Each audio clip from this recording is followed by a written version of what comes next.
Oliver thought he had struck gold, but what the jeweler revealed left him, and everyone else, shocked. What was inside that lump? Watch until the end to uncover the mystery that turned his life upside down. But before we start our story, smash the like button, make sure to subscribe and hit the notifications bell so you won't miss any new stories. Oliver was acting so suspicious that he raised some eyebrows from other hikers.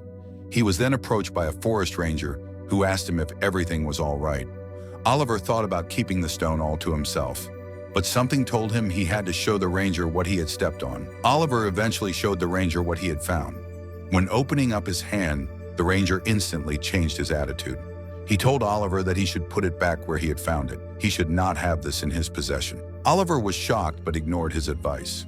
Oliver decided that he would make a run for it. He did not intend to just give up his chance at a fortune. Oliver decided that he would go to a jeweler he knows. This is the only person he really trusts at the moment. Oliver quickly arrived at Mark's jewelry store. He felt lucky that the whole store was empty. Mark was surprised to see Oliver. Oliver started rambling about this very special stone that he wanted to sell. Mark did not believe Oliver at first, but he went along with it anyways.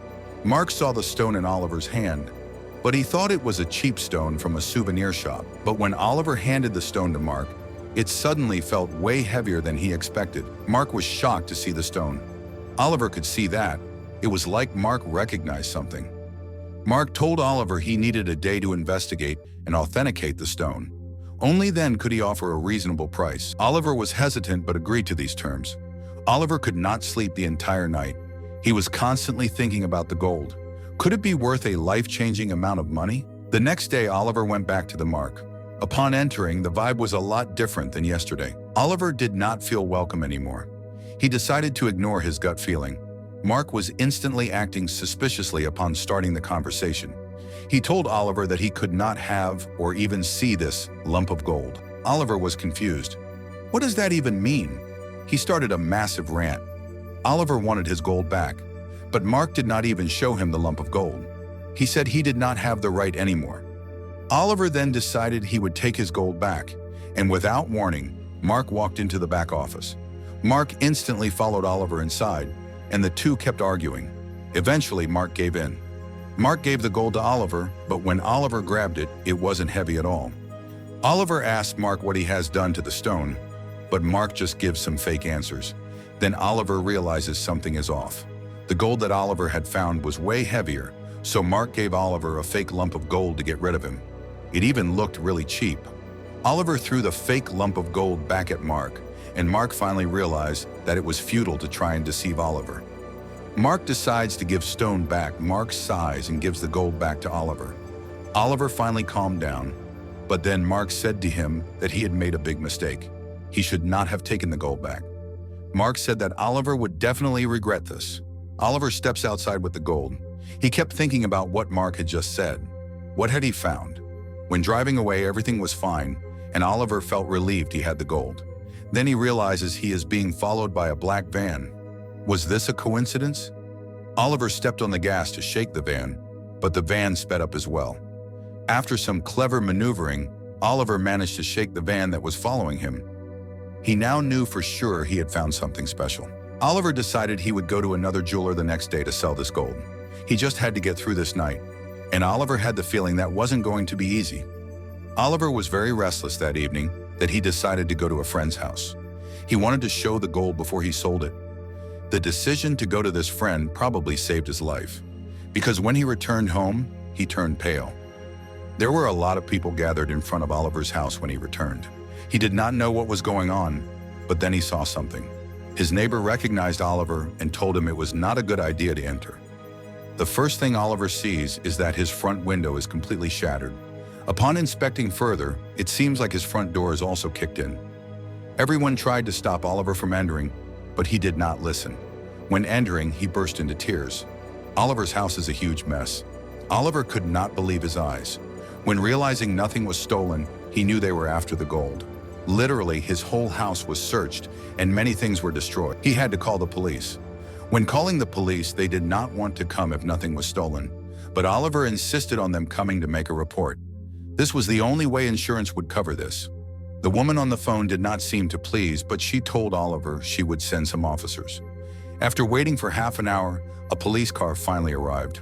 There was only one officer inside the car. Oliver quickly ran outside to tell him what was going on. He seemed to take it very serious until he stepped inside. The police officer stepped inside and, upon entering, he suddenly got a call. When answering, his attitude totally changes. He looked at Oliver and did not say a thing anymore. Oliver gets the feeling something is off. Oliver asks the police officer what is going on, but he tells Oliver nothing is going on. He then says that Oliver needs to file a report and that they will look into it. When Oliver asked why he didn't to investigate the break-in, he doesn't answer. Oliver files a detailed report of the break-in, but he is surprised that without even looking at it, the police officers step back into his car and just drive off. Why were they not taking him seriously? Is this all connected? Oliver really wants to get rid of the gold. The first thing he will do in the morning is go to the nearest jeweler. It is too late now to just throw it away because the people looking for it will keep coming for him. Oliver did not sleep all night. His neighbor invited him to stay at his home. Oliver accepted because he did not feel safe in his own house anymore. He counted down the minutes to drive to the jeweler and get rid of the gold. The minute the jeweler opened, Oliver was there. Upon entering the jeweler, he feels like he is expected by the jeweler. He was instantly greeted and he felt very welcome. Maybe Mark had told this jeweler about the gold, or there was something else going on that Oliver did not know about. The jeweler asked Oliver to inspect the gold. When he saw the gold, he gasped. This gave Oliver the indication that he knew something more. The gold wasn't glowing at all. Then the jeweler asked Oliver to touch it. When Oliver touched the gold, it instantly started glowing. That is when the jeweler made an enormous offer. Oliver felt like he was in heaven. He could finally get rid of the gold, and he would get a lot of money. But things would quickly turn sour. Oliver was very happy and let his guard down. He told the jeweler he accepted his offer without really thinking about it. Then the jeweler said he would get the money out of his vault. But this took a long time. The jeweler seemed to really take his time. Oliver knocked on his office door to see what was going on, but the jeweler did not respond at all. It was like he was stalling Oliver. Oliver was really confused. He just wanted his money. A man that was already in the store when Oliver entered was staring at him from the corner. Oliver had not realized this, but he felt he was being watched. Oliver felt really anxious. The man did not move an inch until Oliver felt something painful. Without realizing it, Oliver was on the ground. Someone had snuck up on him from behind. The jeweler came back in and confirmed to the man that Oliver was the one that they were after. Suddenly, more people flooded inside the jewelry store. Oliver only realized after minutes that the FBI was coming in. Oliver had no idea why they were after him, but he had the feeling it had something to do with the gold. Oliver was arrested and was told he had the right to remain silent. Oliver was so confused that he did not even know what was happening. Was he really arrested? He was dragged to an FBI van and put into the back. Oliver was in total shock. He even fainted for a moment. It was all too much. The officers tried to get him back to consciousness. Oliver started to beg the officers to let him go, but they weren't going to let him go. He was brought to the nearest FBI office. When entering the office, everyone was staring at him like he was some kind of criminal. Oliver had to get his story straight if he wanted to get out of this situation, or else he would be in jail for the rest of his life.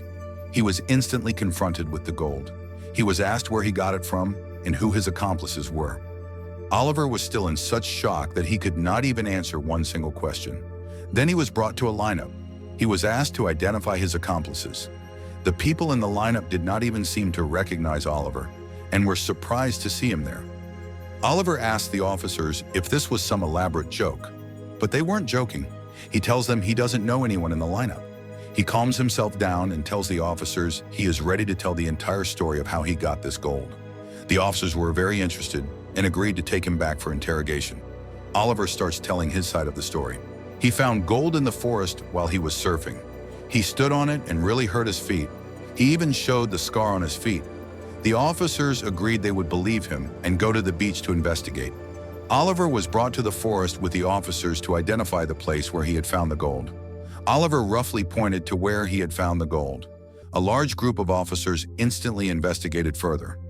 Luckily for Oliver, he saw the ranger he had spoken to earlier. The ranger agreed to talk to the officers. He gave Oliver the alibi that he needed so that he did not obtain this gold illegally. Then the officers trusted Oliver again and started telling him what was going on with the gold. The lump of gold was part of a massive heist last week. Oliver could prove his innocence. And thanks to the traces in the forest and more people finding small lumps of gold, this led to the real thieves. The thieves had hijacked a plane carrying a lot of gold. When jumping out of the plane, they lost some gold in the forest. Oliver was fully compensated for all the damages.